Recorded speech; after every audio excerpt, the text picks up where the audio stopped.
యేసుక్రీస్తు నామంలో బెతస్తా విడుదల పరిచయల తరపున మీకు ప్రేమపూర్వకమైన వందనాలు. ఈ దిన వాక్యదానము, దేవుని నివాసం మనుషులతో కూడా ఉన్నది, ఆయన వారిలో కాపురం ఉండను, వారు ఆయన ప్రజలై ఉందరు, దేవుడు తానే వారి దేవుడై ఉండి వారికి తోడై ఉండును. ప్రకటన గ్రంథం 21వ అధ్యాయము 3వ వచనం. దేవుని నివాసం మనుషులతో కూడా ఉంది అంటే కొత్త భూమి మీద, దాని మీద దేవుడు మనుషుల మధ్య నివాసం ఉంటాడు గనుక అది పరలోకమే అవుతుంది.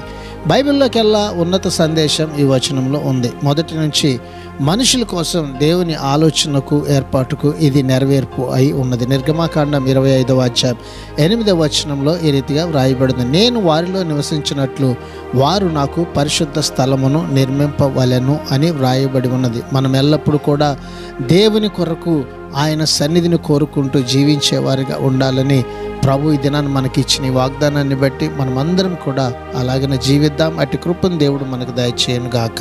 ఆమెన్. God bless you. దేవుడు మిమ్మల్ని దీవించును గాక.